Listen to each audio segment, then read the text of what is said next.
A true story of fame, fortune, and the murder that shocked Hollywood. November 23, 1969, Oakland Auditorium.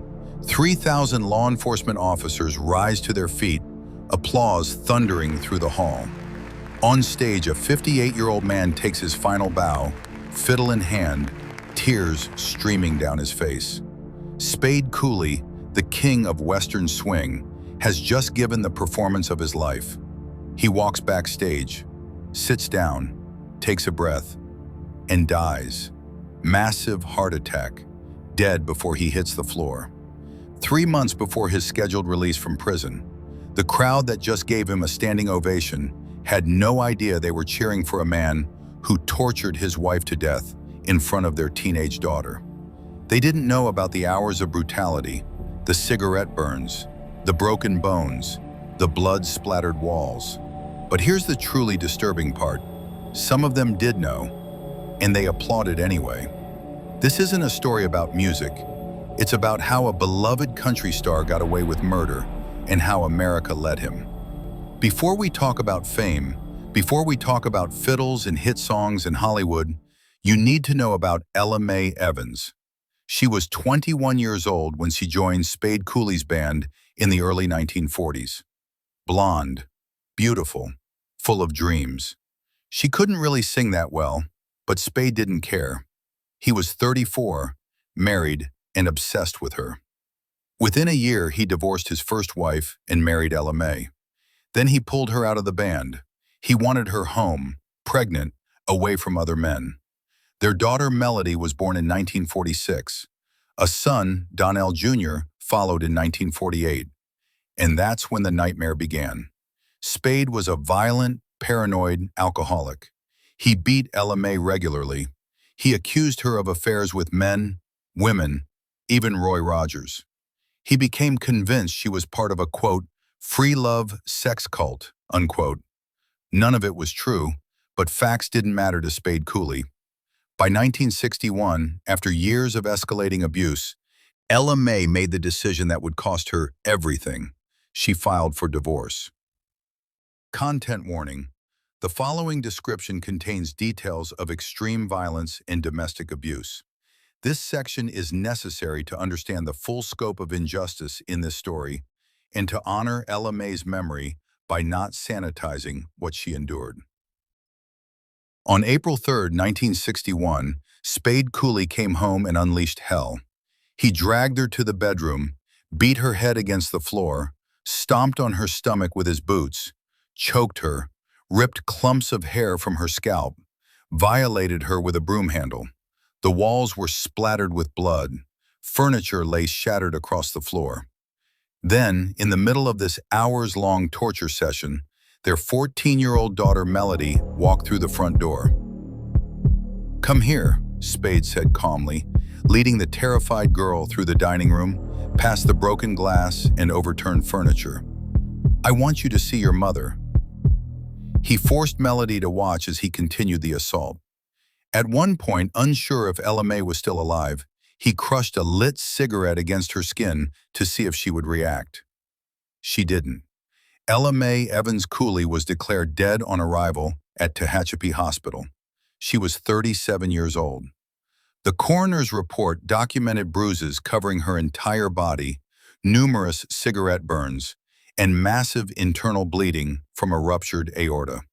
When police arrived, Spade sat calmly in the waiting room and claimed his wife had fallen in the shower. He couldn't explain why his fiddle-playing hands were swollen and bruised like a prizefighter's knuckles. But here's the question that haunts this entire story. How did a man capable of this become one of the biggest stars in country music? How did he hide it for so long? And why did America forgive him? Donnell Clyde Cooley, Spade, was born in Oklahoma in 1910. Part Cherokee, Dust Bowl refugee, but he had one way out, that fiddle. By the 1940s, he'd landed in Los Angeles and seized his moment when bandleader Jimmy Wakely left for Hollywood.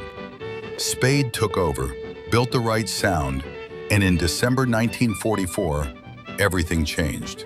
He recorded a song called "Shame on You," It shot to #1 and stayed there for 2 months. 6 consecutive top 10 hits followed. His Saturday night dances at the Santa Monica Pier Ballroom packed in thousands. He appeared in dozens of Western films. In 1948, he launched The Spade Cooley Show on KTLA-TV, and at its peak, 75% of all Los Angeles televisions tuned in every Saturday night. Frank Sinatra, Dinah Shore, Emmy Awards. He called himself the King of Western Swing, and nobody could argue. In February 1960, he was honored with a star on the Hollywood Walk of Fame, the only star ever given to a convicted murderer. It's still there today at 6672 Hollywood Boulevard. Behind the fame, behind the million-dollar smile, Spade Cooley was beating his wife nearly to death on a regular basis. Nurses witnessed it. Friends knew about it, but nobody stopped him. Because in 1960s America, what happened between a husband and wife was considered private, even if it was killing her. After Ella Mae's murder, the trial became a media sensation, Bakersfield's trial of the century. The prosecution called 24 witnesses, but the most powerful testimony came from 14-year-old Melody Cooley. With extraordinary courage, she took the stand and described in excruciating detail how her father murdered her mother. As she spoke, Spade Cooley fainted at the defense table. When he was revived, he claimed his daughter fabricated the entire story because he wouldn't let her date boys. The jury heard from the private investigator who found no evidence of any affairs. They heard from nurses who witnessed brutal beatings. They heard from friends who testified that Ella Mae lived in constant terror. Spade's defense was delusional. He claimed Ella Mae fell in the shower. He accused her of wanting to join a free love sex cult. At one point, he said, "Rockets ran through my brain when Ella Mae told me of her desire to join a free love cult. I must have heard her terrible."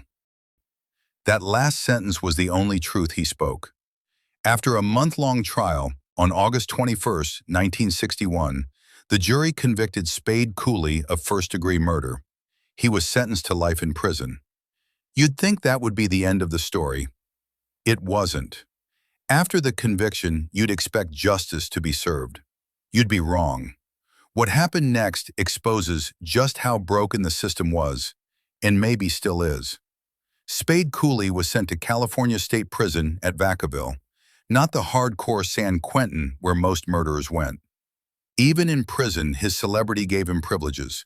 He ate with guards instead of inmates. He had the run of the halls. He became what officials called a model prisoner. And then came the decision that should never have been made. After serving only 8 years for torturing his wife to death, the California State Adult Authority voted unanimously to grant him parole. 8 years. For one of the most brutal murders in California history. In November 1969, 3 months before his release, he was granted a 72-hour furlough to perform at a benefit concert for law enforcement officers. That's where we came in. The Oakland Auditorium. 3,000 cops giving a standing ovation to a wife killer. Friends, fans, and officers rushed the stage. They wanted to touch the legend, welcome him back, forgive him. And then, backstage, still riding the high of that applause, Spade Cooley's heart gave out. His last words were reportedly, "I have the feeling that today is the first day of the rest of my life." He never made it to freedom. His body was cremated. To this day, nobody knows what happened to his remains. How did this happen? How did a man who forced his teenage daughter to watch him murder her mother get treated like royalty in prison? How did he get paroled after just 8 years? How did 3,000 law enforcement officers give him a standing ovation? The answer is uncomfortable, but brutally simple. Fame, gender bias, and the 1960s shocking tolerance for domestic violence. In 1961, spousal abuse wasn't taken seriously. Women were expected to endure bad marriages. Domestic violence wasn't even a common phrase. Many people believe what happened between a husband and wife was private, no matter how brutal. And Spade Cooley was famous. He was the king of Western swing. He had entertained millions. His charm, his music, his connections within law enforcement insulated him from real consequences. Even after his conviction, the country music industry tried to forget what he did. His music continued to be celebrated. His contributions to Western swing were still praised. Nobody removed his Hollywood Walk of Fame star. For decades, Ella Mae's story was overshadowed by discussions of Spade Cooley's musical legacy, as if his fiddle playing somehow mattered more than the woman he tortured to death. Here's the final, chilling detail that makes this story impossible to forget. Spade Cooley's biggest hit, the song that made him famous, that launched his career, that crowned him the king of Western swing, was called "Shame on You." Think about that. Shame on you. If those words were ever more appropriate, it's hard to imagine when. Shame on Spade Cooley for what he did to Ella Mae Evans. Shame on a system that gave him 8 years for her murder. Shame on a culture that gave a convicted wife killer a standing ovation. And shame on all of us if we let history forget Ella Mae's name and only remember his music. Ella Mae Evans Cooley was 37 years old when she died. She endured years of horrific abuse. She tried to escape multiple times. She sought help from doctors and nurses. She hired an attorney. She did everything we tell domestic violence survivors to do. And she was murdered anyway. Her daughter Melody lived with the trauma of watching her mother's murder for the rest of her life. She has declined interview requests for decades, choosing privacy over reliving the nightmare no child should ever witness. Donnell Clyde Jr. lost his mother and watched his father become infamous for killing her. Today, we understand domestic violence better. We have hotlines, shelters, protective orders, and advocacy groups. We know the most dangerous time for a victim is when they try to leave. We know abusers escalate. We know that fame, wealth, and charm don't make someone less dangerous. They often make them more so because fewer people believe the victims. The National Domestic Violence Hotline reports that nearly 20 people per minute are physically abused by an intimate partner in the United States. That's more than 10 million people per year. Ella Mae's story isn't ancient history, it's a warning. Domestic violence can hide behind a famous smile, a hit song, and a carefully crafted public image. It's a reminder that we must believe victims when they tell us they're afraid. It's a reminder that justice delayed is justice denied. And 8 years in prison for torture and murder is not justice at all. Today, Western swing music is remembered as a joyful, innovative genre that blended country and jazz into something uniquely American. Bob Wills is rightfully celebrated as the king of Western swing. Milton Brown is honored as a pioneering father of the sound. And Spade Cooley? He should be remembered as a cautionary tale. A man whose immense talent was matched only by his monstrous cruelty. A man who hid his violence behind fame and charm until it was too late for the woman he claimed to love. But more importantly, Ella Mae Evans should be remembered, not as Spade Cooley's victim, but as a woman who had dreams, who tried to escape, who sought help, who loved her children, and whose life was stolen in the most brutal way imaginable. Her daughter Melody should be remembered for showing incredible courage in the face of unimaginable trauma. And we should all remember that sometimes the darkest truths in music history aren't hidden in secret messages or coded lyrics. They're hidden in plain sight. In the stories of the people behind the music, stories that make us uncomfortable, stories we'd rather forget, stories we must never forget.